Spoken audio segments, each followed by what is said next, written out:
ராதே கிருஷ்ணா. வணக்கம். நான் உங்கள் சிகியம்மா பேசுகிறேன்.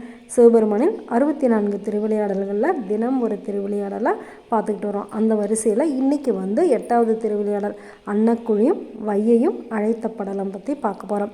நேற்று என்ன பார்த்தா ஞாபகம் இருக்கா? குண்டோதரனுக்கு அன்னமிட்ட படலம். அதாவது மீனாட்சி நாங்கள்லாம் கல்யாணத்துக்கு நிறையா சாப்பாடு செஞ்சு வச்சுருக்கோம், உங்கள் வீட்டு ஆளுங்கள்லாம் வர சொல்லுங்கள், இன்னும் எவ்வளோ பேர் வந்தாலும் அங்கே சாப்பிட்லான்னதுமே உடனே மீனாட்சியோட கர்வத்தை அடக்கிறதுக்கு நம்மளுடைய சிவபெருமான் என்ன திருவிளையாடல் பண்ணார்?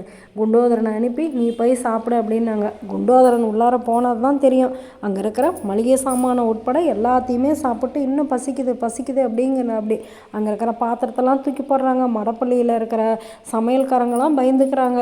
உடனே எல்லோரும் மீனாட்சிக்கிட்ட போய், அம்மா இந்த மாதிரி நாங்களும் இங்கே இருக்கிற பாத்திரம் மட்டும்தான் மிச்சம், அந்த குண்டோதரன் எல்லாமே சாப்பிட்டான், இன்னும் பசிக்குதுங்கிறான் அப்படின்னு சொல்கிறாங்க. உடனே மீனாட்சிக்கு பயமாயிடுது. என்னது, இந்த ஒருத்தனை இவ்வளோ சாப்பாட்டையும் சாப்பிட்டானோ அப்படின்னு சொல்லிட்டு உடனே மனம் வருந்தி தன்னுடைய தவறை உணர்ந்து சுந்தரேஸ்வரர்கிட்ட போய் சொல்கிறாங்க, சுவாமி நான் தெரியாமல் சொல்லிட்டேன், இவன் ஒருத்தனே இவ்வளோ சாப்பாடையும் சாப்பிட்டு இன்னும் பசிக்குதுங்கிறான், நீங்கள் தான் ஏதாவது ஒரு வழி பண்ணணும் அப்படின்னு சொல்கிறாங்க.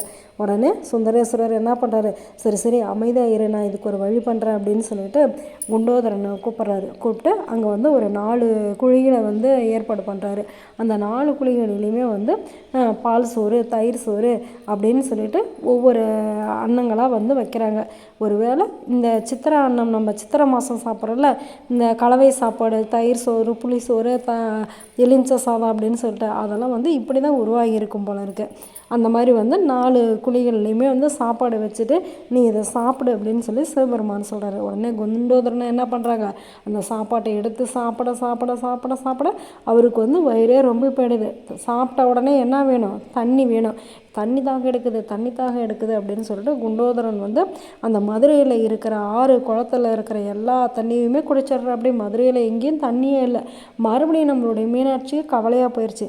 என்னடா இவன் ஒருத்தனை சாப்பிட சொன்னது பெருங்குத்தமாகி போயிடுச்சு, இந்த ஊரில் இருக்கிற எல்லா குளத்துலையும் ஆறுலையும் இருக்கிற தண்ணியெல்லாம் குடிச்சிட்டானே அப்படின்னு சொல்லிட்டு மறுபடியும் சுந்தரேஸ்வரர்கிட்ட போய் இவனுடைய தண்ணி தாகத்தை எப்படியாவது அடக்குங்க, இல்லைனாக்கா இவன் இங்கே இருக்கிறவங்க எல்லாரையுமே குடிச்சிருவான்னுட்டுருக்கு அப்படிங்கிறாங்க.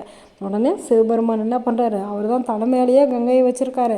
அந்த கங்கையை அப்படியே ஒரு நூல் எடுத்து விடுறாரு. நீ இந்த மதுரையில் பாய் அப்படின்னதுமே உடனே கங்கைக்கு சொல்லவா வேணும். உடனே கங்கை சந்தோஷமாக அந்த மதுரை மாநகரில் வேகமாக ஓடுறாங்க. அதனாலேயே அவங்களுக்கு வேகவதி அப்படிங்கிற பேரும் ஏற்பட்டது. வைகுண்டத்திலேருந்து சிவபெருமானோட தலைமுடிக்கு தங்கினதுனால உடனே அதுக்கப்புறமேட்டு எங்கே வராங்க, இந்த மதுரைக்கு வந்துடுறாங்க. வைகுண்டத்தில் இருந்ததுனால வைகுண்டத்தின் முதல் எழுத்தான வையவும், கைலாயத்தில் இருக்கிற சிவபெருமானோட தலைமுடியில் இருந்ததுனால கைலாயத்தோட முதல் எழுத்தான கையவும் எடுத்து வைகை அப்படின்னு சொல்லி சிவபெருமான் அதுக்கு பேர் வச்சுட்டாரு. சிவபெருமானுடைய தலைமுடியிலிருந்து சிவபெருமானே ஆசைப்பட்டு கங்கையை இந்த பூமியில் விட்டதுனால அதுக்கு சிவத்தீர்த்தம் அப்படின்னு பேர். இந்த கங்கையில் யார் யார் நீராடுறாங்களோ அவங்களுடைய பாவங்கள்லாம் போகணும் அப்படின்னு சிவபெருமான் கங்கையை வாழ்த்துறாரு. கங்காதேவி ரொம்ப சந்தோஷமாக வைகை, வேகவதி, சிவத்தீர்த்தம் அப்படிங்கிற பேரில் மதுரையில் அப்படியே ரொம்ப வேகமாக ரொம்ப சந்தோஷமாக பாஞ்சு போகிறாங்க. உடனே குண்டோதரன் அங்கே இருக்கிற தண்ணியெல்லாம் குடித்து அவனுடைய தாகம் தீருது. வீட்டோட மாப்பிள்ளையாக போகிறதெல்லாம் பெரிய விஷயம் இல்லை. அங்கே நடக்கிற எல்லா பிரச்சனைகளையும் மாப்பிள்ளை எல்லாரும் சந்தோஷப்படுற மாதிரி தீர்த்து வைக்கணும். அப்போ தான் அந்த மாப்பிள்ளைக்கு மரியாதை கிடைக்கும். அப்படி தான் நம்மளுடைய சிவபெருமான் என்ன பண்ணுறாரு, அடடா இது மீனாட்சி ஆட்சி செஞ்ச ஊராச்சே, இங்கே இருக்கிற மக்கள் யாராவது ஏதாவது கவலைப்பட்டாக்கா நம்மளே தானே சொல்லுவாங்க அப்படின்னு சொல்லிட்டு ஒவ்வொரு விஷயமாக பார்த்து நம்மளுடைய சொக்கநாதர் செஞ்சு வைக்கிறாரு. சரி, நாளைக்கு என்ன திருவிளையாடல் அப்படின்னு சொல்லி நாளைக்கு பார்க்கலாமா?